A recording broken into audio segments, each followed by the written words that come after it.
កម្មករសំណងផ្ញើខ្លួនដីក្រុងភ្នំពេញ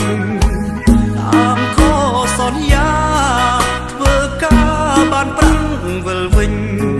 បែងដងជួបរឿងតូមនិញទ្រូងពោពេញដោយក្តីឈឺផ្សាជុំរងាដណ្ដប់ផាហុំដែលតូចតន់មកឲ្យខ្ញុំគ្រប់វេលាពេលនឹងដល់មុំអានុសាវរីគ្រប់ទីភូមិឋានសុខុមការងារលំបាកស៊ូទ្រាំព្រមចង់បាននំជាគូវាប្រាំងគ្មានន័យដល់ខ្ញុំទៀតទេព្រោះស្នេហ៍តោកយ៉ាងលំបាកដេចក្តីសង្ឃឹមបានប្រាថាបានវិលជួបចរណីបែជាខំក្តីស្រមៃព្រោះតែស្រីបំលៃសន្យាអូពូចេញទៅណាវិញពូអូស្រីមួយអូឡាយមួយទៅមកបាទពូទៅពូជួយយកនំប៉័ងទៅផ្សារទៅពូនេះបាទគាត់ទៅគួយបាទពូចង់ប្រាប់រឿងមួយបាទអានេះពីនឹងគុំទៅដល់ទៅមួយបែង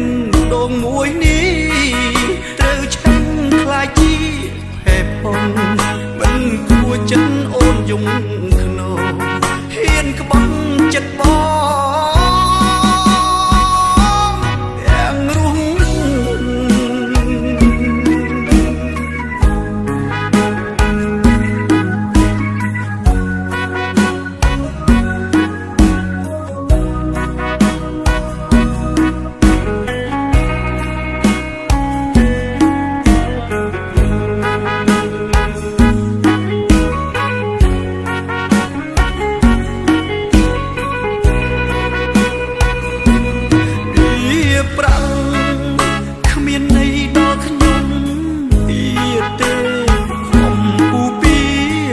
ស្នេហ៍តោកយ៉ាងលំបាកដេចក្តីសង្ឃឹមបានប្រាថាបានវិលជួបចរណីបែជាខំក្តីស្រមៃព្រោះតែស្រីបំលៃសន្យាខំផឹកស្រាបំបត្តិកងវល់ដាក់ខំរករលីគ្មានសល់ព្រោះនេះមើលលួយក្បត់ក្រោយខ្នងបែង